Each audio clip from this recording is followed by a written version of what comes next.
El mensaje decía así: ayúdeme porque yo ya no sé qué más hacer. Me siento totalmente perdido.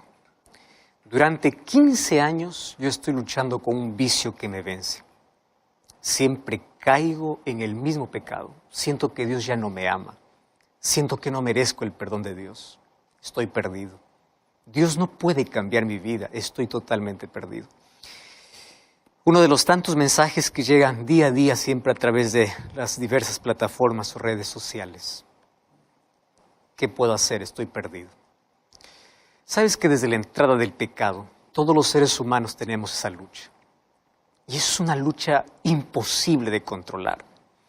Una lucha donde hacemos aquello que no queremos. Casi todos los seres humanos, después de realizar alguna acción indebida, siempre se hacen la pregunta: ¿por qué lo hice? Yo no quería hacerlo. Tú sabes que esa pregunta no solamente lo hacen algunos. El mayor apóstol de los gentiles confesó lo siguiente, Romanos capítulo 7, versículo 15. Porque lo que hago no lo entiendo, pues no hago lo que quiero, sino lo que aborrezco, eso hago. El versículo 17 dice: de manera que ya no soy yo quien hace aquello, sino el pecado que mora en mí. Este es el grito desesperado de alguien que quiere hacer las cosas buenas, pero no puede. Pablo dice: el pecado que vive en mí. ¿Y qué cosa es pecado? Cuando vamos a Génesis capítulo 3, no encontramos una definición de pecado, sino encontramos allí una descripción de la actitud pecaminosa del ser humano. Solo que de esa actitud nosotros podemos llegar a la conclusión que es pecado. Adán y Eva, cuando se vieron tentados a comer del fruto que Dios les había dicho que no deberían comer, en realidad no había nada misterioso en el fruto, porque el problema no estaba en el fruto en sí, sino en la desconfianza de los seres humanos hacia Dios.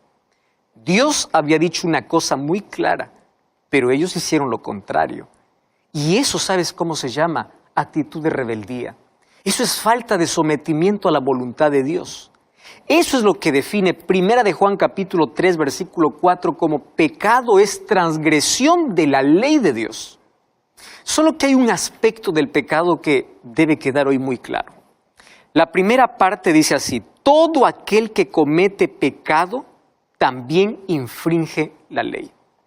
¿Qué significa?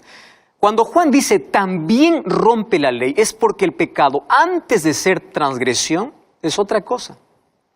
Para entender eso tenemos que ir al jardín del Edén. Adán y Eva, antes de comer del fruto, ellos primero tenían que alejarse de Dios para seguir su propio camino. ¿Cómo? Se habían acercado voluntariamente al árbol prohibido. Y tú recuerdas cuando la serpiente se presentó, y cuando presentó el fruto, Eva, antes de comerlo, primero tuvo que dudar de la palabra de Dios y creer a Satanás. Dios había dicho así: el día que comieres de este fruto vas a morir. ¿Qué cosa dijo la serpiente? No moriréis. Entonces Eva dudó de la palabra de Dios y creyó a la serpiente. Además aceptó Eva la propuesta diabólica de ambicionar ser como Dios, porque la serpiente le dijo: seréis como dioses. Y tú sabes que Satanás colocó el mismo problema por el cual había sido echado del cielo. Lo que hizo Satanás es colocar la semilla en el corazón de Eva. Entonces allí Eva comió del fruto, aceptando la propuesta de la serpiente. ¿Cuál era la propuesta? Tú serás como Dios. ¿Y cómo acabó? En la mayor desgracia para ella y para el mundo. Porque el pecado es así. El pecado te muestra siempre una cosa bonita, placentera. ¿Y cómo terminas? En la desgracia. Y una de las cosas terribles del pecado es que te hace creer que tú no necesitas de Dios y acabas infeliz, con una vida sin sentido. Acabas en el territorio de la angustia y de la muerte. ¿Y sabes tú dónde nace el pecado? El pecado nace en la mente. Es decir, todos los pecados cometidos nacen en la mente. Es allí donde el enemigo coloca su semilla, y si tú cuidas esa semilla, un día crece, da fruto. ¿Y cuál es el fruto? Dolor, tragedia, decepción, amargura. Y Satanás coloca en tu mente primero la absurda idea de que tú puedes vivir sin Dios. Y allí coloca dos semillas. La primera semilla, la duda. La segunda, la incredulidad. Y si tú la permites crecer, entonces vienen todas las consecuencias inevitables del pecado. Hoy hay muchas personas que viven preocupadas por evitar actos pecaminosos. Los seres humanos somos curiosos porque queremos cortar los frutos, pero dejamos la raíz. Entonces de allí nacen dos conceptos de pecado. En primer lugar, hay personas que creen que no roban, no adulteran, no mienten, entonces no cometen pecado. Se justifican allí diciendo, yo soy bueno, yo soy mejor que los cristianos incluso, yo no necesito ir a una iglesia, yo no necesito de Dios porque soy una persona buena. Porque muchos piensan que pecado solamente está relacionado a matar, mentir, robar. En cambio, la Biblia dice que pecado es también no hacer aquello que tú sabes que es bueno hacer. Es interesante lo que dice Santiago 4:17. Aquel que sabe hacer lo bueno y no lo hace comete pecado. Y el apóstol Pablo en el libro de Romanos capítulo 14, versículo 23 dice, todo lo que no proviene de fe es pecado. Entonces, pecado no solamente se trata de hacer. Hay muchos que viven en pecado aún no haciendo cosas malas. A veces solo pensamos que pecado es una lista de cosas que si no hago yo ya estoy salvo. Cuando olvidamos que pecado se resume en una palabra. ¿Sabes qué es pecado? Independencia de Dios. Entonces, cuando tú no tienes una relación cercana con Dios, estás en pecado aún cuando llenes tu vida de cosas buenas. Y sabes que en algún momento van a aparecer los frutos, porque la raíz está en tu corazón. Recuerda que cuando el pecado comenzó en el cielo, Lucifer no mató, no robó, él simplemente se independizó de Dios. Y él mismo hoy coloca la idea absurda en la mente de las personas que es suficiente no hacer cosas malas para salvarse, con tal de que la persona viva sin un relacionamiento con Cristo. Y ahí viene otro segundo grupo de personas que dicen así, yo no puedo vencer el pecado. Y hay personas que dicen, yo tengo que primero dejar el pecado para ir a Jesús. Primero voy a dejar el alcohol, el cigarro, el vicio, creyendo que tienen poder para vencer. Cuando Jesús nos invita y dice, ven a mí como estás, porque es con su poder que somos transformados. Porque si tú puedes cambiar solo, entonces ¿para qué necesitas de Dios? Nadie abandona el mal camino para ir a Dios. Es cuando vamos a Dios que ocurre un milagro, cuando nuestros ojos espirituales se abren, cuando podemos ver nuestra condición. Allí ocurre el arrepentimiento. Y es allí donde el Espíritu Santo nos hace abandonar ese mal camino. Eso se llama conversión. ¿Y sabes qué cosa es triste? Hay muchos que están convencidos, pero no están convertidos, porque necesitan del Espíritu Santo. Esa transformación hace el Espíritu Santo en nuestra mente. Porque cuando cambia nuestra mente, cambia nuestras palabras, nuestras actitudes, nuestra visión de la vida, cambia nuestros hábitos, cambia nuestra alimentación, cambia todo. Ese es el cambio real. Sin el poder del Espíritu Santo, los cambios son apenas superficiales, son apariencias externas. Una de las cosas que menciona Pablo en Romanos capítulo 7, versículo 17, dice, el pecado mora en mí. Pablo habla de una lucha en su mente. ¿Y sabes a qué se refiere? Allí se refiere a la naturaleza pecaminosa que surgió justamente cuando el ser humano cayó allí en el jardín del Edén. Entonces aquí yo quiero resumir ese concepto. Nadie es pecador porque mata, roba o miente. Todo eso lo hace porque es pecador. Si no fuese pecador, jamás cometería esos actos de pecado. Entonces, nuestro problema es que luchamos por cortar los frutos, que es consecuencia de vivir lejos de Dios. Cuando la solución es que Cristo comience a transformar nuestra condición de pecado. Por eso David decía en el libro de Salmos, capítulo 51, versículo 5, dice, en maldad he sido formado y en pecado me concibió mi madre. O sea, él está diciendo, yo soy pecador desde que nací. David aquí se refería a la naturaleza pecaminosa que todos nosotros tenemos desde que nacemos. El niño ya nace con tendencia al pecado, o sea, a vivir alejado de Dios. Eso es por naturaleza. Pero nadie es culpable por haber nacido en una situación de pecado. La culpa por el pecado comienza cuando el ser humano niega la medicina para su problema. El problema no es tener la herida, el problema está en rechazar la medicina que nos puede curar. Y la medicina para nuestra condición de pecado es Jesús. No es un título, no es un grado académico, no es riqueza, no es sacrificio humano, no es una penitencia, es Cristo. Por eso Jesucristo vino a este mundo para salvarnos. Él es la única solución para el pecado. El ser humano con sus esfuerzos no consigue nada. Todo lo que puede hacer es cubrir su desnudez con miserables hojas de higuera. O como dice Jeremías, podrás amontonar jabón, podrás lavarte con lejía, pero jamás podrás quitar tu maldad a menos que permitas que Cristo te salve.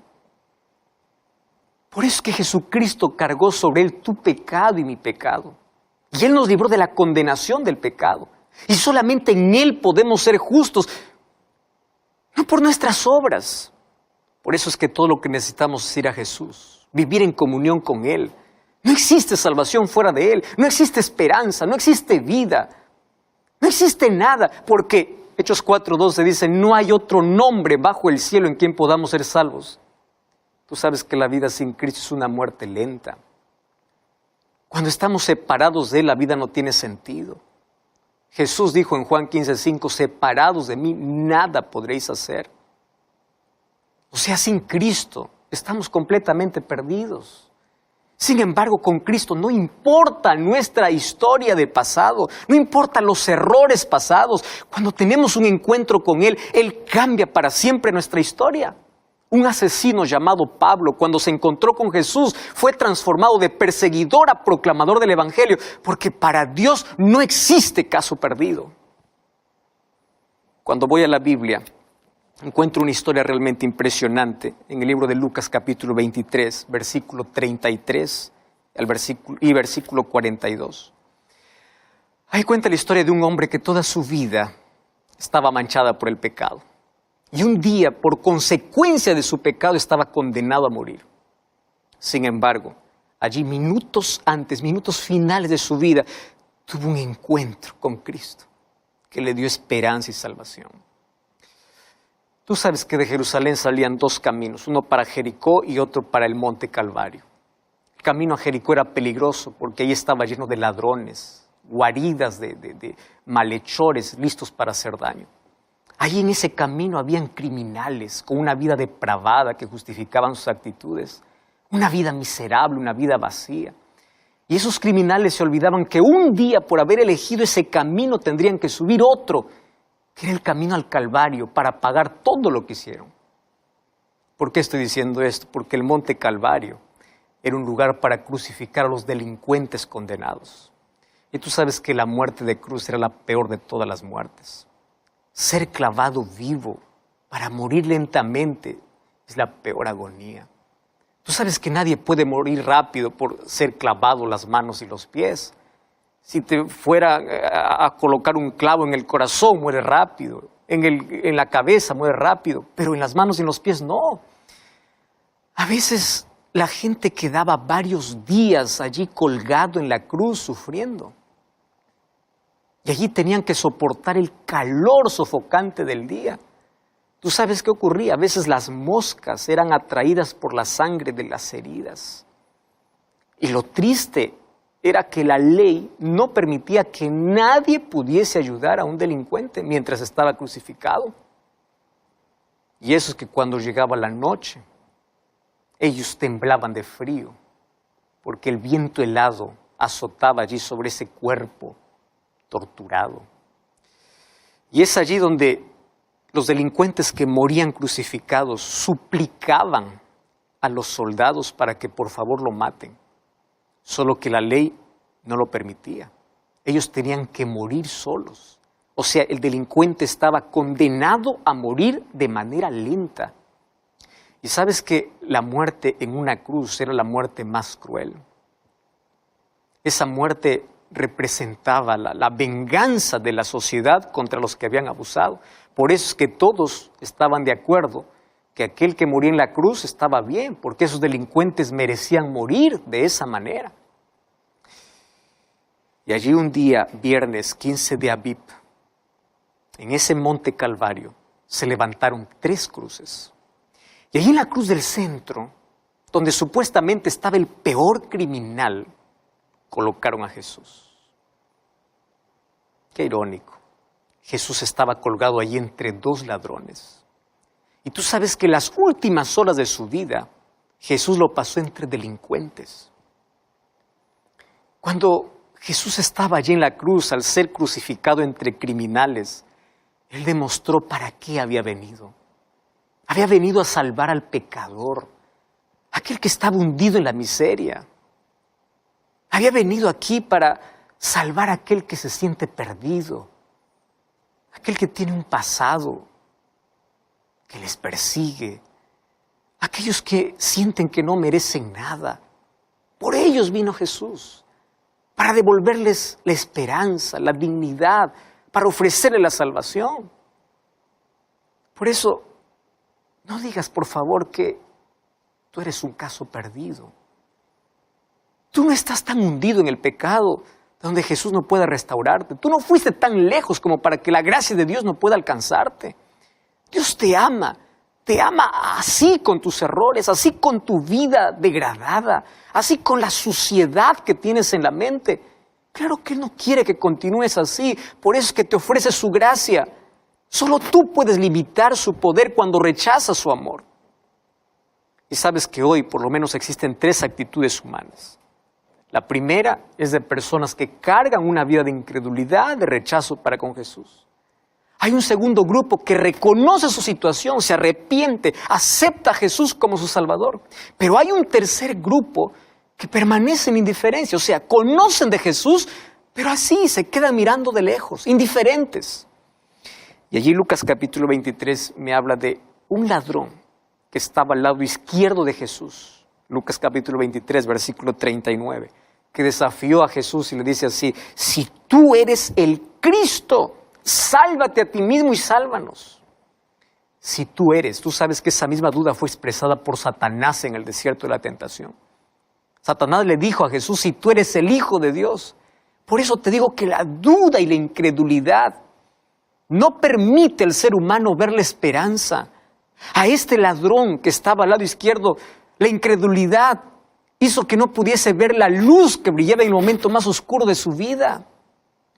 Y hoy existen muchas mentes perturbadas por la duda, que siempre están pidiendo un milagro para creer. Yo me voy a entregar a Jesús si sucede un milagro, y si no ocurre ese milagro. ¿Sabes que no existe mayor demostración de amor y de poder que ver a Jesús muriendo por amor, aún por aquellos que lo rechazan? Y si el amor de Jesús demostrado en una cruz por salvar a la humanidad no es suficiente, entonces ningún milagro hará